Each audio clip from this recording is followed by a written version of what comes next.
जय हिंद दोस्तों, कैसे हैं आप सभी।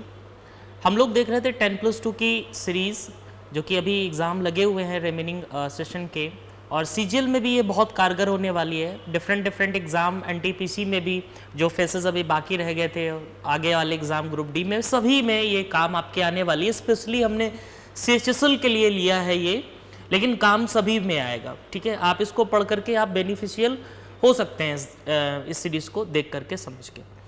तो शुरुआत करते हैं, लेकिन एक स्लोगन को पहले देखते हैं। मुश्किल रास्ते अक्सर खूबसूरत मंजिलों तक पहुंचाते हैं।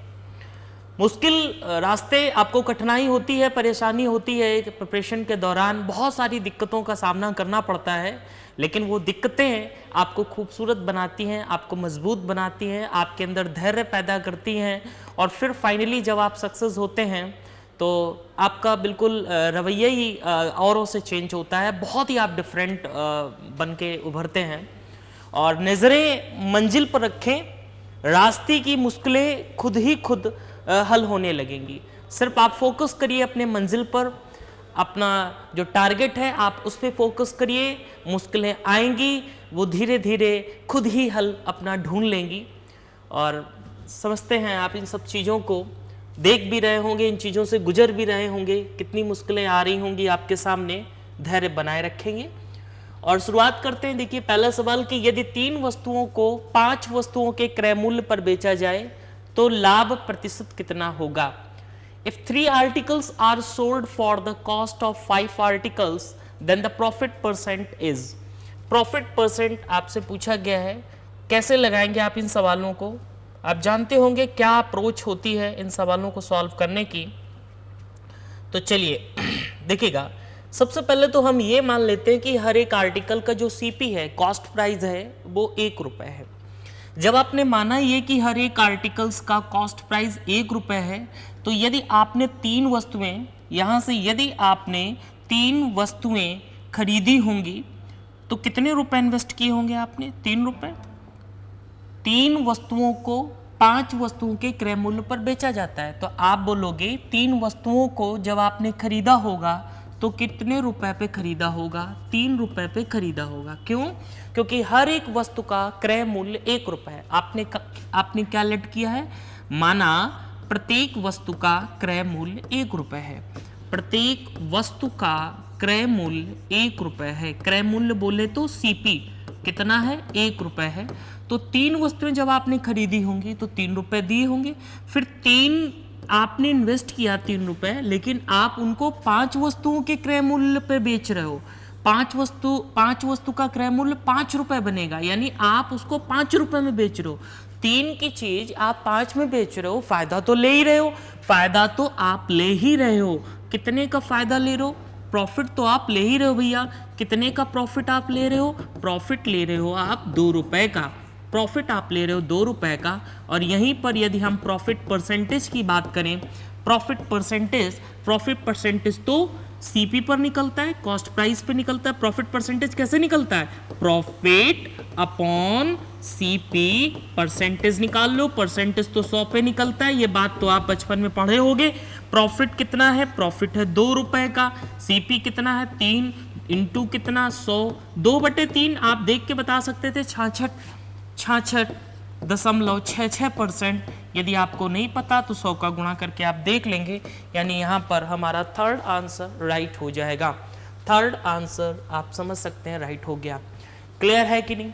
अब देखिए यहीं पर सवाल 2 तरह के बनते हैं। मान लीजिए एक तो ये सवाल था कि 3 वस्तुओं को 5 वस्तुओं के क्रय मूल्य पर बेचा जाता है। पहला टाइप तो ये बनता है। यहीं पर दूसरा टाइप क्या बनता है भैया? 2 ही टाइप बनते हैं, आप दोनों टाइप समझ लो। दोनों टाइप आपके एकदम जहन में बैठ जाएंगे। पहला तो ये बताओ, ये क्लियर है? आपने कहा बिल्कुल, ये बात आपको क्लियर हो गई। दूसरा सवाल क्या यहां से बनता है? दूसरा सवाल ये बनता है भैया जी कि 2 वस्तुओं का क्रय मूल्य 5 वस्तुओं के विक्रय मूल्य के बराबर है। सिंपल सी भाषा लिख देते। क्या लिख देते? देखिए सवाल क्या बनता है, ऐसे बोल देते हैं कि 2 वस्तुओं का क्रय मूल्य 5 वस्तुओं के विक्रय मूल्य के बराबर है। 5 वस्तुओं के विक्रय मूल्य के बराबर है, 5 वस्तुओं के विक्रय मूल्य के बराबर है। लाभ या हानि प्रतिशत ज्ञात करें, बराबर है लाभ या हानि प्रतिशत ज्ञात करें, लाभ या हानि प्रतिशत ज्ञात करें। ये दूसरा प्रश्न आपसे बनता है, इसी में दूसरा टाइप ये बनता है।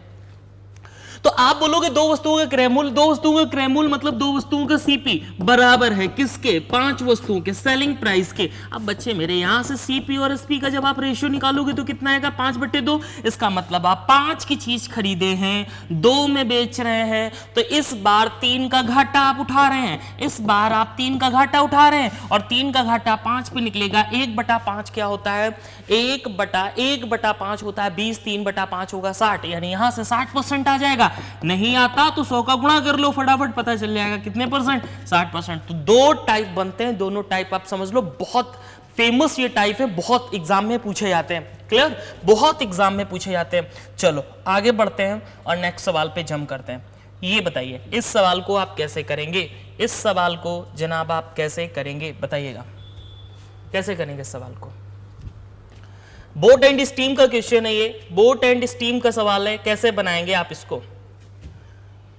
A boat goes 75 kilometer upstream in 3 hours and 60 kilometer downstream in 1.5 hours. The speed of the boat in the still water is। एक नाव पानी में धारा के विपरीत दिशा में 3 घंटे में 75 किलोमीटर और धारा के अनुकूल 1.5 घंटे में 60 किलोमीटर जाती है। शांत जल में नाव की चाल क्या होगी। सबसे पहले तो ये जानो चाल क्या होती है। What is the speed? Speed क्या होती है? The distance covered by 1 hour is called speed। 1 घंटे में चली गई दूरी को चाल कहते हैं। फिलहाल तो ये कितने घंटे लगा रहे हैं 75 किलोमीटर जाने में, ये 3 घंटे लगा रहे हैं भैया, 3 घंटे में 75 किलोमीटर, तो 1 घंटे में कितना 25 किलोमीटर। और ये है किस तरह की स्पीड, ये तो आप स्टीम की है, ये तो धारा के विपरीत दिशा में चली गई चाल होगी। कितनी, 3 घंटे में, 3 घंटे में कितना, 3 घंटे में भैया कितना 75 किलोमीटर, कितना 75 किलोमीटर।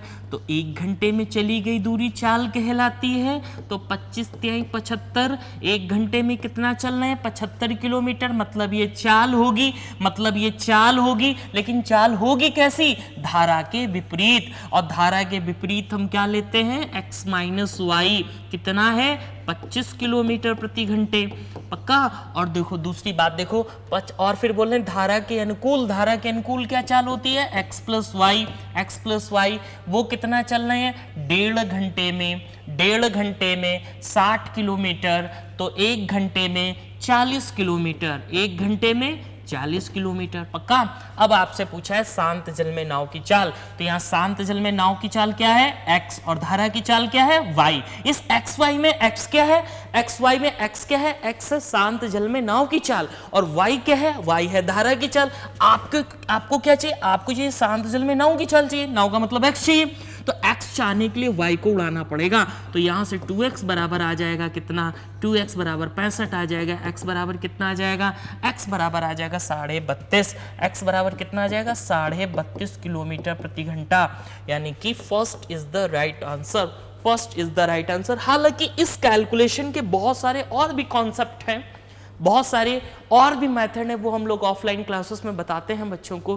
फिलहाल मुझे पता नहीं है कि आप किस तरह की बातों को समझना पसंद करते हैं, तो हम एक बेसिक और एक जनरल मेथड आपको बता रहे हैं यहाँ पर। क्लियर, चलो आगे बढ़ते हैं और नेक्स्ट सवाल देखिएगा। नेक्स्ट क्या है भैया, ये देखिएगा।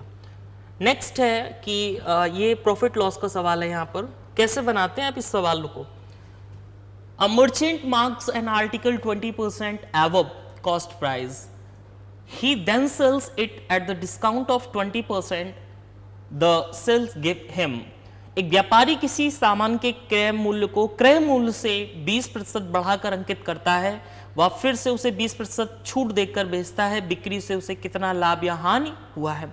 बहुत ही नॉर्मल सा सवाल है। देखिए आप मुझे बताओ, आप मुझे ये बताओ कि अंकित मूल्य तो यहाँ पर दिया नहीं गया है और क्रय मूल्य भी नहीं दिया गया है, दो अननोन टर्म्स है।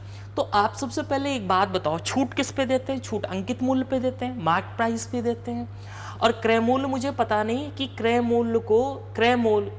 सामान के मूल्य को क्रय मूल्य से 20% बढ़ाकर लिखते हैं। सबसे तो पहले हम ये मान लेते हैं कि क्रय मूल्य यानी कि सीपी हमारा, क्रय मूल्य को इंग्लिश में क्या कहते हैं? कॉस्ट प्राइस, शॉर्टकट में सीपी। हमने कितना माना? 100। हमने कहा कि 100 रुपीज़ था या 100% था, व्हाट इज, आपको जो अच्छा लगे वो आप मान सकते हो। तो मैंने कहा सीपी 100 रुपये है। अब क्रय मूल्य कितना बढ़ाएंगे? क्रय मूल्य इस 100 का 20% कितना होता है? 20, 100 का 30%, 30, 100 का 40%, 40, 100 का 50%, 50, इसीलिए हम 100 मान लेते हैं। आप क्रय मूल्य 200 भी मान सकते हैं, आंसर आएगा। आप क्रय मूल्य 500 भी मान सकते हैं, आंसर आएगा। पर हम अपनी कैलकुलेशन को आसान करने के लिए क्रय मूल्य कितना मान रहे हैं? 100 रुपये। क्यों? क्योंकि 100 का जितने % निकालोगे वही आता है। तो 100 रुपये हमने माना, 100 का क्रय मूल्य कितना? 100 क्रय मूल्य है, और क्रय मूल्य से हमें 20% बढ़ाकर अंकित करना है। तो वो अंकित मूल्य होगा, वो मार्क प्राइस होगा, वो अंकित मूल्य होगा। इसी को बोलते हैं एमपी शॉर्टकट में। और ये कितना होगा? 20% अधिक 100 का 20%, 20 होता है, वो ज़्यादा होगा, मतलब 120 होगा। 100 से ये 20 रुपये ज़्यादा होगा, 120 होगा। और इसी पर हम दे देंगे छूट। कितनी छूट देनी है? 20% की छूट देनी है। कितनी छूट देनी है? 20% की। तो अंकित मूल्य पर जैसे ही आप छूट देंगे वो सेलिंग प्राइस में कन्वर्ट हो जाएगा। अंकित मूल्य पर जैसे ही आप 20% की छूट देंगे, मतलब आप 100 में 100% होता है, 100% में आपने 20% छोड़ दिया, कितने % बचा? 80%। आप 120 को 80% पे बेचेंगे। जनाब आप बहुत अच्छे से जानते हैं 120 का 80% कितना होता है? 120 का 80% 12 अट्ठे 96, 12 अट्ठे 96, 96 रुपए में आप बेच रहे हो। और ये 96 है क्या? सेलिंग प्राइस है, मतलब बिक्री मूल्य है। 100 की खरीदी, 96 बेची, 4 रुपए का घाटा आपने लिया भैया। 4 रुपए का घाटा मतलब 4% का घाटा लिया है। बात समझ पा रहे हो कि नहीं? बात आप समझ पा रहे हो कि नहीं? बहुत लल्लू टाइप का सवाल था ये, बहुत लल्लू टाइप का, लेकिन आता बहुत है, इसलिए आपको आना चाहिए। एग्जाम में बहुत आता है, इसलिए आपको आना चाहिए। चलो ये देखो क्या है, तो नॉर्मल सा सवाल है कि m की power n is equal to 169, तो m प्लस 1 की पावर n माइनस 1 का मान क्या होगा? जनरली आप एक चीज देखो, m की पावर यदि आपके पास 169 है तो क्या आप मुझे बता नहीं सकते कि ये 13 की पावर 2 है? तो क्या आप यहां से कंपेयर नहीं कर सकते? क्या आप यहां से कंपेयर करके नहीं बता सकते कि m का मान 13 है और n का मान 2 है, और वो मान यहां रख दोगे, वो मान यहां रख दोगे, तो m प्लस 1 का मतलब 13 1 14, और 14 से 2 माइनस 1 यानी 1, 14 की पावर 1 मतलब 14, यानी कि first is the right answer. बहुत ही हल्का सा सवाल था, इसमें कुछ करना ही नहीं था आपको। ये बताइए बस अपने आप को एकाग्र रखिए, कंसंट्रेट रखिए। बहुत ही नॉर्मल से सवाल है, बहुत आसानी से आप बना लोगे। एक व्यक्ति पाता है कि 5 मीटर ऊंचाई वाले एक खंभे के शीर्ष का उन्नयन कोण 30 डिग्री है। इस खंभे से व्यक्ति की दूरी कितनी है? इस व्यक्ति के खंभे से तो सिंपल सा 5√3। अब आप ये देखो कि हमने डायरेक्ट कैसे टिक कर दिया यहाँ पर। आप मुझे बताइए, ये खंभा होगा, देखो खंभा हुआ, खंभा हमेशा कैसा होता है? परपेंडिकुलर होता है। दीवार हमेशा कैसी होती है? परपेंडिकुलर होती है। जबकि दीवार पे जो सीढ़ी लगाई जाती है वो कैसी होती है? वो आपकी हाइपोटेन्यूज कर्ण के फॉर्म में होती है। पतंग जब उड़ती है तब कैसी उड़ती है?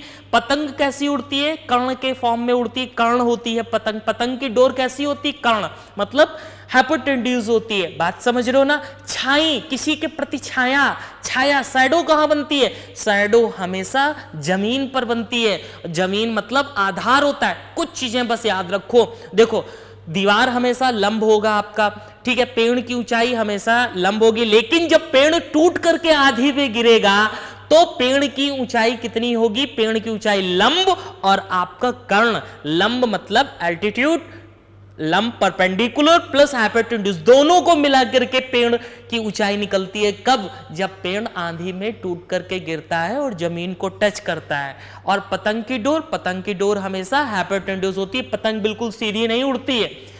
और छाया हमेशा जमीन पर बनती है।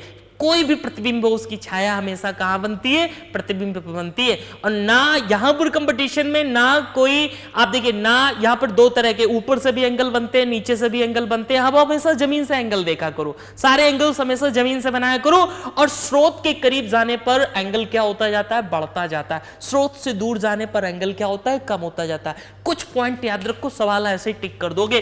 5√3 मीटर। अब आप देखो जरा, ये आपका क्या था, ये खंभा था और यहां से उन्नयन कोण कैसा बन रहा था, उन्नयन कोण 30 डिग्री का बन रहा था। ये एच मुझको फाइंड करना था। और भैया जी ये पेड़, ये खंभा है और इस खंभे से यहां तक के बीच की दूरी, ये व्यक्ति है। व्यक्ति कहां है भैया, व्यक्ति यहां है। व्यक्ति कहां है, व्यक्ति यहां है। और यहां से यहां के बीच की दूरी सवाल में दे रखी है, कितनी है, 5 मीटर। 5 मीटर ऊंचाई वाले, यानी हाइट दे रखी है 5 मीटर, 5 मीटर ऊंचाई वाला।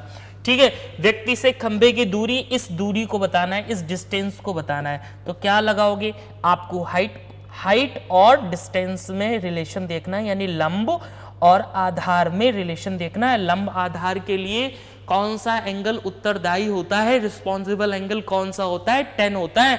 tan theta is equal to लंब बटे आधार होता है, यानी tan थीटा हमारे पास 30 है और लंब पता नहीं है। और लंब पता है, लंब हमारे पास दे रखा है कितना, 5, आधार पता नहीं। ये बच्चे 1/√3 होता है, 5/x होता है। x कितना आ गया, 5/√3, इसी को x बोल दिए हैं। ये डिस्टेंस क्या है, ये डिस्टेंस आपके पास h है, x मान लो इसको। ठीक है, 5/√3 डायरेक्ट आप टिक कर दोगे, यानी कि फर्स्ट आंसर हमारे पास राइट हो जाएगा। चाहे अवनमन हो चाहे उन्नयन हो, सारे कोण जमीन से लो फटाफट। क्लियर, चलो ये देखो वर्क एंड टाइम का सवाल है। वर्क एंड टाइम का सवाल है। आप इस सवाल को कैसे बनाएंगे कि 12 आदमी किसी कार्य को 90 दिनों में कर सकते हैं। कार्य प्रारंभ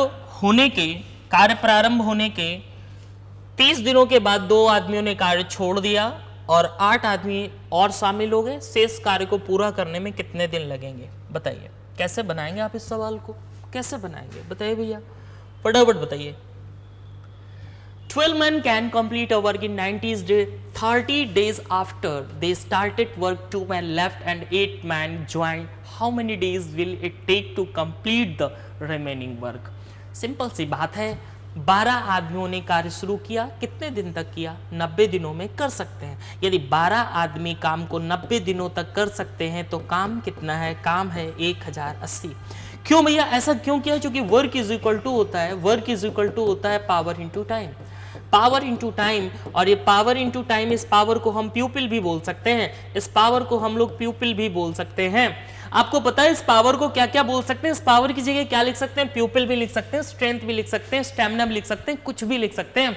तो पावर इंटू टाइम यानी प्यूपिल इंटू टाइम, हमारे पास प्यूपिल 12 थे, टाइम 90 दिन था, मतलब काम इतना था, 1080 काम हमें करना था। ये कर सकते हैं, मतलब इतना काम था। कार्य प्रारंभ हुआ और 30 दिनों के बाद, 30 दिनों के बाद कहानी बदली है। 30 दिनों तक तो कहानी सेम रही है।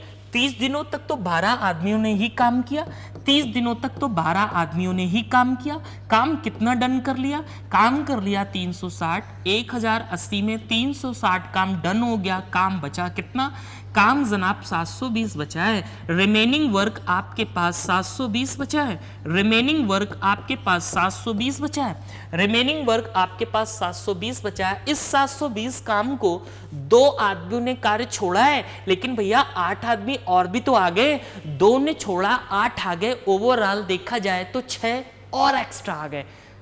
भाई 12 थे, 2 चले गए, 10 बचे, लेकिन 8 उसमें आ गए तो 18 नहीं हो गए।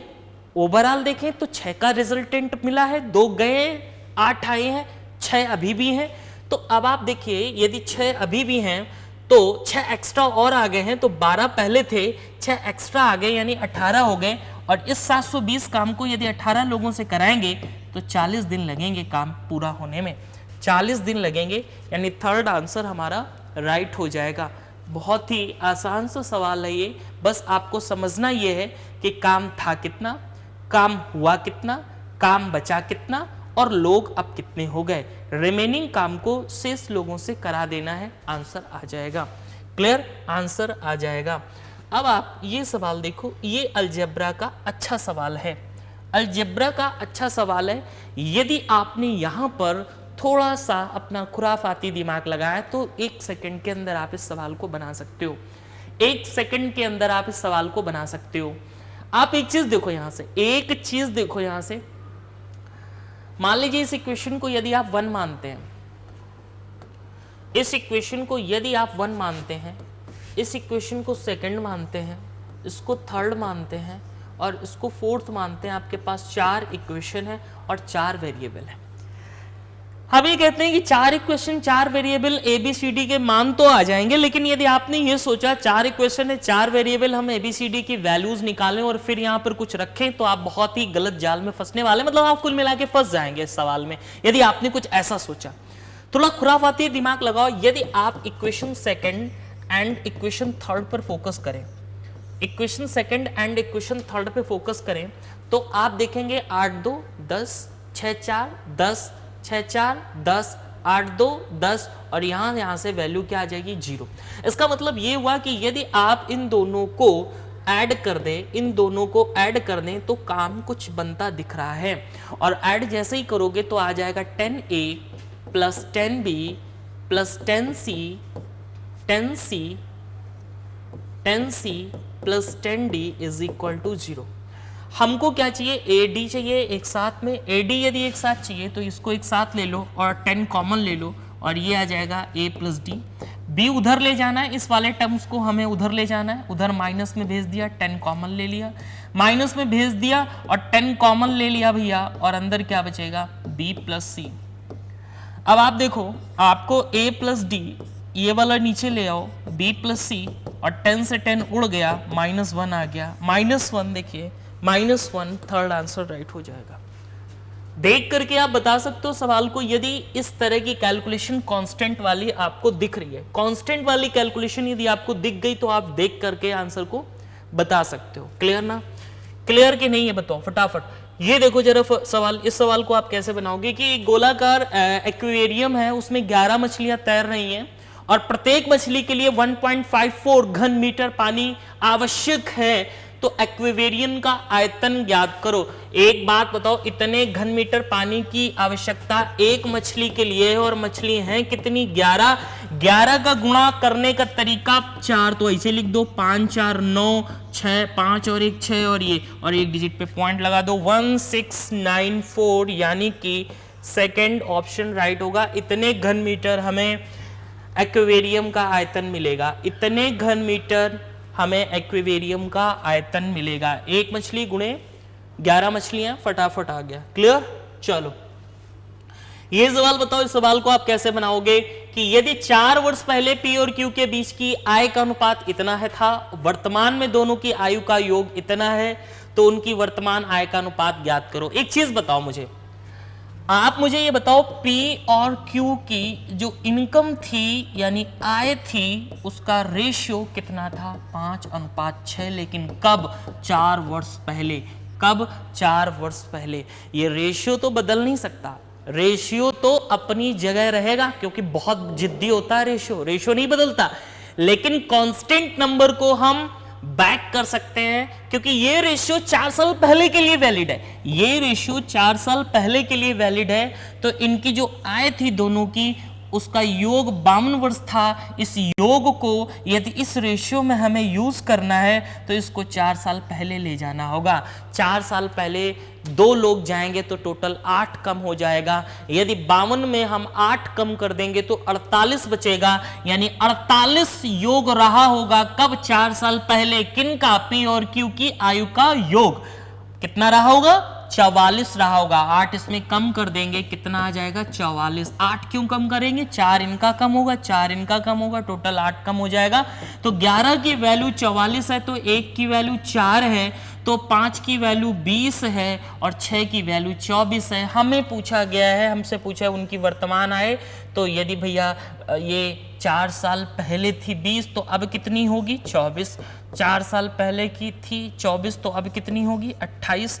4 से काटा 6 बार गया, 4 से काटा 7 बार गया, 6 7, यानी कि सेकंड ऑप्शन राइट हो जाएगा। सेकंड ऑप्शन राइट हो जाएगा। बोलिए ये सवाल बताइए, इस सवाल को आप कैसे करते हैं, क्या तरीका इसमें आप यूज करते हैं कि एक दुकानदार एक वस्तु पर 20% रुपए की छूट देता है, वह उत्पाद पर छूट को दुगना कर देता है, यानी पहले 20 की छूट देता था अब दुगना कर देता है, मतलब अब 40 रुपए की छूट देता है और 80 रुपए में बेच देता है, 80 रुपए में बेच देता है। इसका मतलब यदि 80 रुपए में बेच दे रहा है 40 रुपए की छूट देकर, इसका मतलब उसका जो अंकित मूल्य था, एमपी था, वो कितना था, वो था 80 प्लस 40, 80 की तो बेचा है लेकिन इस पे 40 रुपए की छूट दिए, यानी उसका अंकित मूल्य 120 था। हमसे पूछा क्या गया है, हमसे पूछा गया है दुकानदार ने कितने प्रतिशत छूट दी, तो भैया जी छूट तो ये है, छूट तो 40 की दी है। तो आप मुझे बताओ, यदि आपको छूट यानी डिस्काउंट बताना है, डिस्काउंट का परसेंटेज बताना है, तो 40 बटे 120 गुणे 100, परसेंटेज तो 100 पे ही निकलता है जनाब, 33.33%, यानी fourth is the right answer, fourth is the right answer. इस सवाल में कुछ नहीं था, थोड़ा सा सवाल लैंग्वेज घुमाया था कि एक दुकानदार एक वस्तु पर 20 रुपए की छूट देता है, पहली बार 20 रुपए की छूट दी, लेकिन ये 20 क्या है, यदि वो कह रहा है छूट डबल कर दे, मतलब छूट कितनी कर दे, 40, 40 के अकॉर्डिंग ये 80 रुपए बेच रहा है, 40 के अकॉर्डिंग 80 की बेच रहा है, यानी कि वो फाइनल उसका एमपी कितना था, 120 था, 120 था। एमपी पता चल गया, छूट पता चल गई, छूट परसेंटेज पता चल गया, कुछ नहीं था, कुछ नहीं था, बहुत ही नॉर्मल सा सवाल था ये। अब बताइए इस सवाल को कैसे बनाएंगे भैया, कि एक समकोण आयताकार पिरामिड का आयतन 220 घन मीटर है, यदि उसके आधार पर क्षेत्रफल 55 वर्ग मीटर है, तो पिरामिड, अबे तो बहुत आसान है, पिरामिड का क्षेत्रफल होता है 1/2 आधार का क्षेत्रफल इंटू ऊंचाई, तो यहां से 1/3 यानी कि 55 चौको और 12 कितना आ गया, 3 आ गया, 12 मीटर आंसर आ गया। कैसे, पिरामिड का, देखो जरा बात को समझो, पिरामिड का आयतन बता दो कितना होता है, फार्मूला है और कुछ नहीं, पिरामिड का आयतन बताओ कितना होता है, 1/3 आधार का, आधार का, आधार का क्या, आधार का क्षेत्रफल और गुणे कितनी, ऊंचाई, और यही मुझे बतानी है, ऊंचाई बतानी है। तो आयतन दे रखा है कितना, 220, आयतन कितना दे रखा है, 220, 1/3, आधार का क्षेत्रफल कितना दे रखा है, आधार का क्षेत्रफल कितना दे रखा है, 55, आधार का क्षेत्रफल कितना दे रखा है, 55, ऊंचाई कितनी पता नहीं, पहले तो ये 4 बार काट दिया, पूरा कट गया, और 4 3 कितना हो जाएगा, 12 आता होगा तो बस तुरंत लगा दोगे, कुछ है ही नहीं, मतलब कुछ है ही नहीं उसमें, सीधे सीधे टिक करना है, कुछ है ही नहीं, आपको सीधे सीधे टिक करना है। बताइए ये सवाल, इस सवाल का उत्तर कैसे देंगे कि दो बेलनों की त्रिज्याओं का अनुपात इतना है, उनकी ऊंचाइयों का अनुपात इतना है, आयतनों का अनुपात बताइए। देखिए बेलन का आयतन होता है pi R square H, pi R square H, ये होता है बेलन का वॉल्यूम। पाई तो कांस्टेंट टर्म्स है, आर स्क्वायर बोले तो 4, ये आर स्क्वायर बोले तो 9, बस गुणा करा दो, ये 4 पंचे 20, 9 3 27, 20 27, यानी सेकंड ऑप्शन राइट हो जाएगा, सेकंड ऑप्शन राइट हो जाएगा। क्लियर, ये देखो जरा फटाफट इसको बना दो जरा, कि किसी राशि पर 2 वर्षों के लिए 4% वार्षिक ब्याज दर पर साधारण ब्याज 350 रुपए है, यदि इसी राशि को इसी अवधि के लिए इसी दर पर चक्रवृद्धि ब्याज पर निवेश किया जाए तो कितना अधिक ब्याज होगा।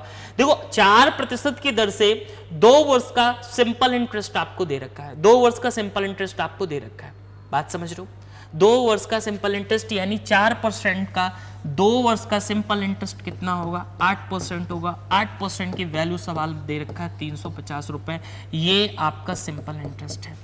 अब आपको पूछा है कि CI minus SI, same rate same time पर, same rate and same time पर पूछा गया है, सेम टाइम पर, सेम रेट सेम टाइम पर क्या पूछा गया है, CI माइनस SI पूछा गया है।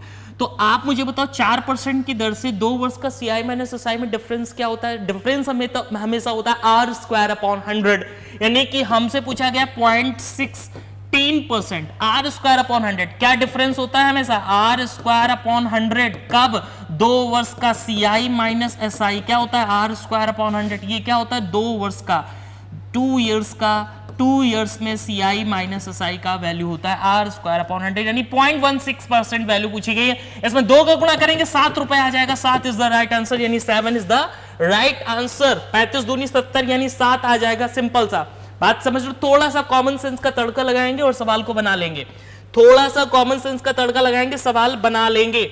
ये देखिएगा जरा, find the value of x, x की वैल्यू आपको बतानी है और एंगल आपके 0 से 90 के बीच में ही लेने हैं, 0 से 90 के बीच में ही लेने हैं। तो एंगल आप देखिए कांस्टेंट आ रहा है, इनका रिजल्ट अच्छा आ रहा है, तो 15 10 ये होगा नहीं, 45 पे वैल्यू सेम आएगी, 30 is the right answer, 30 answer होगा। देखना चाहते हो कैसे, यार रख दो।